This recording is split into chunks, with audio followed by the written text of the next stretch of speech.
¿Puede un gobierno disparar contra su propio pueblo y después intentar borrar la historia? Esta es la pregunta que resuena al evocar la noche del 2 de octubre de 1968, cuando miles de estudiantes se congregaron en la Plaza de las Tres Culturas, en Tlatelolco, Ciudad de México. No estaban allí para derrocar un régimen, ni para iniciar una guerra. Su motivación era mucho más fundamental. Exigían libertad, democracia y el fin de la represión que ahogaba las voces de una generación. Aquella noche, bajo un cielo que pronto se teñiría de rojo, México cambió para siempre, marcando una cicatriz imborrable en su memoria colectiva. Para comprender la magnitud de lo sucedido, es esencial situarse en el México de 1968. El país vivía bajo el dominio hegemónico del Partido Revolucionario Institucional, una fuerza política que había gobernado por décadas, proyectando una imagen de estabilidad, progreso y unidad nacional.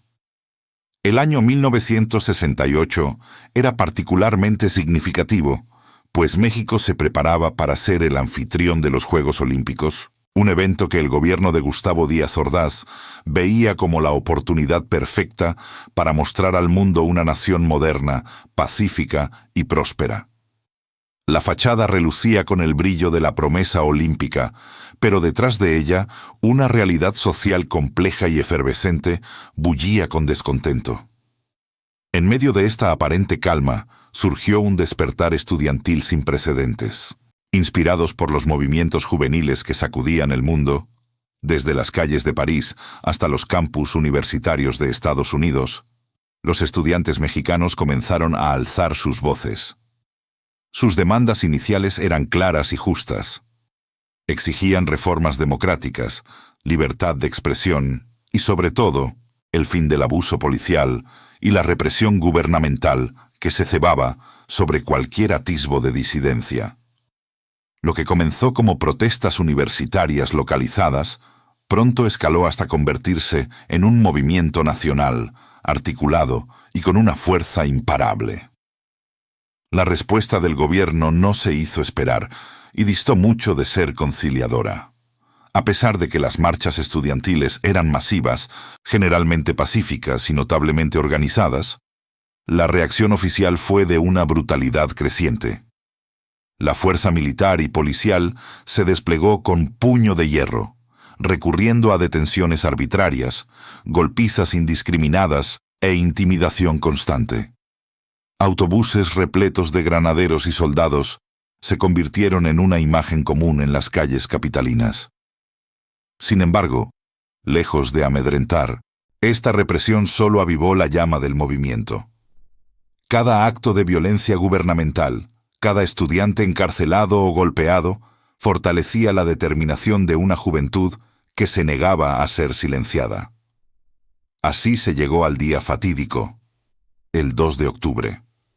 Miles de estudiantes, junto con ciudadanos de a pie, trabajadores y familias enteras, se congregaron en la Plaza de las Tres Culturas.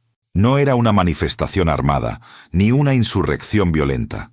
Era una concentración pública, un acto de resistencia pacífica, donde se escuchaban discursos y se coreaban consignas por un México más justo.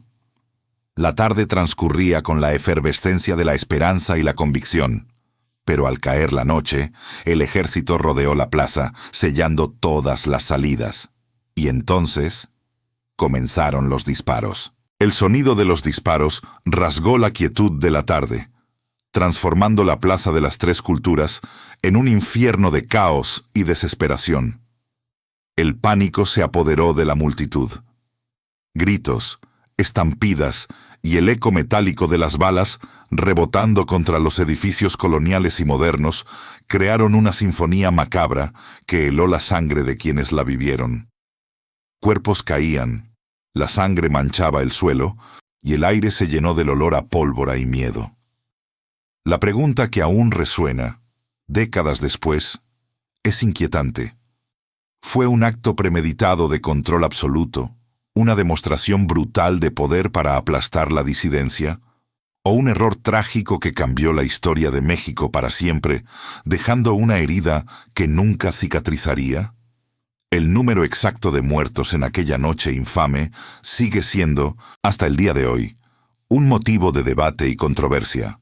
Las cifras oficiales, ofrecidas por el gobierno de Díaz Ordaz, fueron escandalosamente bajas, minimizando la magnitud de la tragedia a unos pocos fallecidos y decenas de heridos. Sin embargo, los testimonios de los sobrevivientes, las investigaciones periodísticas clandestinas y los recuentos de organizaciones civiles hablan de cientos de muertos, muchos de ellos estudiantes, pero también mujeres, niños y transeúntes inocentes que se encontraban en el lugar. La verdad innegable es que hubo muertos, heridos y un número desconocido de desaparecidos cuyas familias nunca obtuvieron respuestas. La disparidad entre el relato oficial y la realidad vivida por el pueblo solo profundizó la desconfianza hacia las instituciones. La versión gubernamental, difundida con celeridad por los medios controlados, fue clara y concisa. Los estudiantes habían iniciado el fuego, provocando la intervención de las fuerzas del orden. Se les acusó de ser agitadores, comunistas y enemigos de la nación, que buscaban desestabilizar el país justo antes de los Juegos Olímpicos. Sin embargo, investigaciones posteriores y los testimonios de numerosos testigos presenciales desvelaron una trama mucho más oscura. Surgió la figura del Batallón Olimpia, un grupo paramilitar vestido de civil, presuntamente infiltrado entre la multitud, que habría sido el primero en abrir fuego desde los edificios aledaños, desatando la masacre. La pregunta subyacente que atormenta a México es si todo fue una provocación planeada meticulosamente para justificar la represión brutal y silenciar el movimiento estudiantil de una vez por todas. Los motivos posibles eran claros: apagar la llama de la disidencia antes de los Juegos Olímpicos, proteger la imagen internacional del país a toda costa y consolidar el control absoluto del gobierno. Las consecuencias inmediatas de la masacre fueron un encubrimiento sistemático y un silencio sepulcral que duró años. El tema de Tlatelolco fue barrido bajo la alfombra de la historia oficial. Los medios de comunicación, bajo estricta censura, no hablaron con libertad sobre lo ocurrido, presentando versiones distorsionadas o simplemente omitiendo los detalles más espeluznantes. Los archivos relacionados con el evento permanecieron cerrados, ocultando la verdad a la sociedad y a las futuras generaciones. Se intentó borrar la memoria, imponer un olvido forzado. Pero el recuerdo, obstinado y doloroso, no desapareció. Se incubó en la conciencia colectiva, se transmitió en susurros y se convirtió en una cicatriz que, aunque invisible para muchos, palpitaba en el corazón de la nación. A pesar de los intentos por silenciarla, la memoria de Tlatelolco persistió. Cada año, al llegar el 2 de octubre, una frase se repite con fuerza en México, resonando en las calles y en los corazones de quienes no olvidan. 2 de octubre no se olvida. 2 de octubre no se olvida. No es solo una frase, es un eco de la conciencia colectiva, un grito que resuena en la historia de México, un recordatorio perenne de un día en que el país se vio a sí mismo en el abismo. Tlatelolco, más allá de ser una tragedia desgarradora, se erige como un punto de quiebre, un evento transformador que marcó un antes y un después en la psique nacional. Para muchos, fue la semilla de una conciencia política más fuerte, el catalizador que despertó a una sociedad adormecida por décadas de autoritarismo y control. No fue una simple masacre, fue la revelación brutal de la fragilidad de la democracia y la brutalidad del poder. Las consecuencias de aquel día se extendieron a lo largo de décadas, tejiendo un tapiz complejo de resistencia y cambio. La presión social, aunque inicialmente silenciada por el miedo, creció gradualmente, alimentada por el recuerdo persistente de Tlatelolco y por la creciente demanda de justicia y verdad.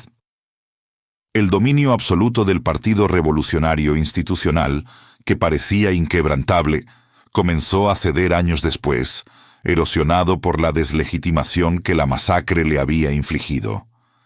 La revelación de la violencia estatal expuso el miedo intrínseco del gobierno al cambio, a la voz disidente, al despertar de una juventud que anhelaba una sociedad más justa y abierta. Tlatelolco no fue el fin de una lucha, sino el inicio de una nueva era de activismo y exigencia de derechos. El legado de Tlatelolco es una herida profunda que permanece abierta en el corazón de México. Un dolor que, a pesar del tiempo, no ha cicatrizado por completo.